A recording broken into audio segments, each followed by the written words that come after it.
NEET के exam को लेकर बहुत ज़्यादा उथल पुथल चल रही है। ये मामला पूरी तरह सुप्रीम कोर्ट भी पहुंच गया है और अब ऐसी बात आई है कि जो 1563 बच्चे थे जिनको ग्रेस मार्क मिली थी, उनके अब फिर से री एग्ज़ाम हो सकते हैं। लेकिन इस बात से बच्चे कितना संतुष्ट हैं, उनके टीचर कितना संतुष्ट हैं, इस पर बात करने के लिए हमारे साथ काकादेव कोचिंग मंडी से स्टूडेंट्स भी हैं, टीचर भी हैं और वो स्टूडेंट जिन्होंने इस बार के एग्ज़ाम दिए थे उनसे भी बात कर लेते हैं।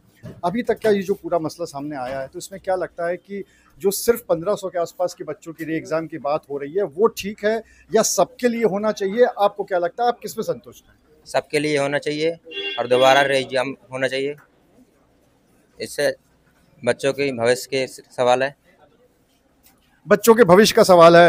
हम लोग के साथ टीचर भी मौजूद हैं जो कि इन बच्चों को ग्रूम करते हैं, उनको यहाँ तक लेके आते हैं। आपको क्या लगता है कि आप लोगों ने जितने बच्चों को पढ़ाया है, साथ ही साथ वो अपनी हर तरह की बात शेयर करते हैं, किस बैकग्राउंड से आते हैं, तो जब इस तरह की चीज़ आती है तो कितनी ज़्यादा तकलीफ होती है? ये बहुत ज़्यादा तकलीफ होती है।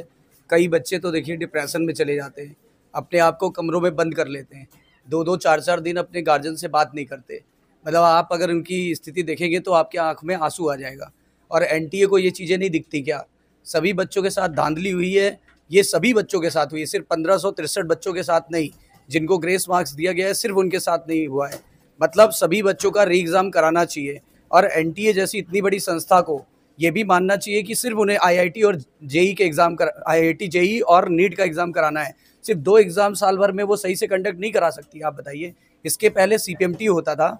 सीपीएमटी में आज तक माइनस मार्किंग ना होने के बावजूद भी कोई भी बच्चा 200 में 200 मार्क्स नहीं ला पाता था, जबकि माइनस मार्किंग नहीं थी। इतने बड़े एग्ज़ाम में जिसमें माइनस मार्किंग है, क्या बच्चा पॉसिबल है कि 720 में से 720 ले आए? सर, बीइंग ए टीचर मेरे हिसाब से 2-4 बच्चे पॉसिबल हैं, 8-10 बच्चे भी पॉसिबल हैं, क्योंकि बच्चे की आईक्यू बढ़ रही है। पर इतनी भी आईक्यू नहीं बढ़ रही कि एक सेंटर से 6-6, 7-7, 8-8 बच्चा आ जाए और टोटल 67 बच्चे 720 आ जाए। एम्स जैसे कॉलेज जिसमें 35-36 सीट है और बहुत कम फीस है, जहां गरीब लोगों के बच्चे पढ़ते हैं, सर वहां पे फर्स्ट रैंक वाले को नहीं मिल रहा है। यानी 720 मार्क्स लाने के बावजूद भी श्योरिटी नहीं कि आप एम्स जैसे प्रतिष्ठित इंस्टीट्यूट में एडमिशन ले सकें। बताइए क्या कहेंगे? एक बहुत बड़ी बात आई है सामने कि जब माइनस मार्किंग होती है तो उसके बावजूद ये पूरे के पूरे नंबर कैसे आ सकते हैं। और सबसे बड़ी बात एक और है कि शायद जो प्रोफेसर इन बच्चों को पढ़ाते हैं, अगर उनको आज एग्जाम देने का मौका मिले तो उनके भी 720 में से 720 नंबर आना शायद इम्पॉसिबल होगा। आप मेरी इस बात से कितना सहमत है? आप खुद बच्चों को पढ़ाते हैं।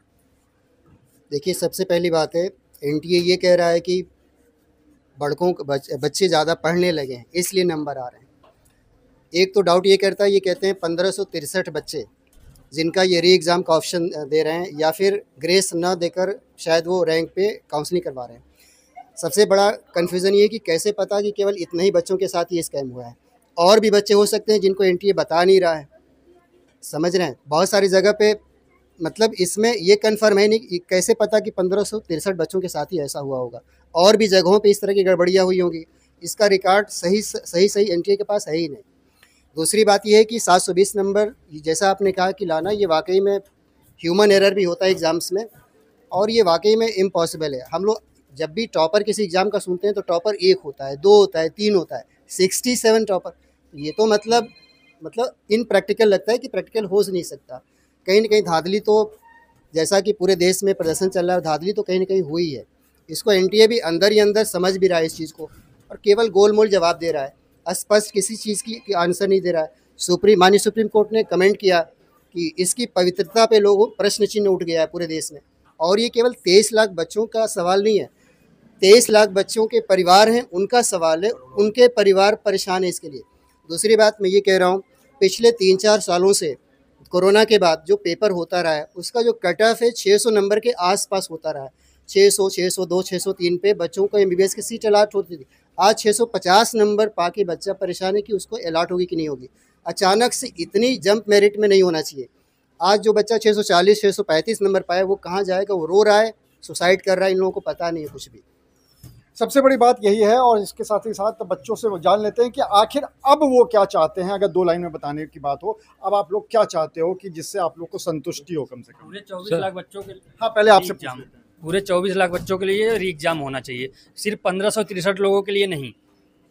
आप क्या कहना चाहते हो? Sir, re-NEET is the best option for the NEET aspirant क्योंकि अभी तक कोई भी क्लियरलिफिकेशन उनका है ही नहीं कि हम ये मान के चलें कि आपने जो भी चीज़ हमें बताई है वो आपकी बातें सारी सही हैं, क्योंकि आपकी बातों से ना ही हम संतुष्ट है, ना ही कोई टीचर संतुष्ट है, ना ही कोई दूसरा बंदा वो संतुष्ट है, क्योंकि आपके क्लियरलिफिकेशन में कोई दम ही नहीं है।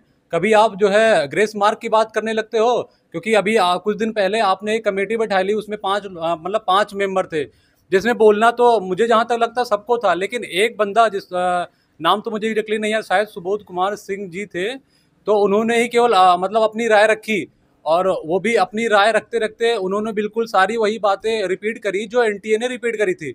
तो अगर हम एनटीए की बात से संतुष्ट थे ही नहीं तो हम आपकी बात से कैसे संतुष्ट होंगे, क्योंकि उनके हिसाब से उन्होंने ये बताया कि एनटीए जो है वो एक ट्रांसपेरेंट चीज़ है। तो भाई ट्रांसपेरेंट का मतलब तो हमें पता होती है कि आर पार दिखाई देने वाली चीज़ें ही ट्रांसपेरेंट होती हैं। जब हमें आपकी कोई बात पता ही नहीं है, आप मतलब कुछ भी अपने हिसाब से बोले चले जा रहे हो, बताए चले जा रहे हो, तो हम कैसे मान लें कि आपको कि आप जो है ट्रांसपेरेंट हो। ऐसे ही पटना में जो है पेपर वगैरह लीक हुआ, 100% पेपर तो लीक हुआ है, ये बात एनटीए को भी पता है। हाँ, एनटीए को भी पता है, हमें भी पता है, लेकिन एनटीए इस बात से डर रहा है कि हम अगर री एग्जाम करवाते हैं तो करवाएंगे कैसे। अरे ये बात तो आपको पहले सोचनी चाहिए थी जब आपने ये काम करा था। उनको लगता है कि एग्जाम जो है रिकंडक्ट कराने में बहुत मतलब पैसा लगेगा, ये लगेगा, फिर हम लोग के फ्यूचर के साथ जो खेला गया उसका जवाब कौन देगा।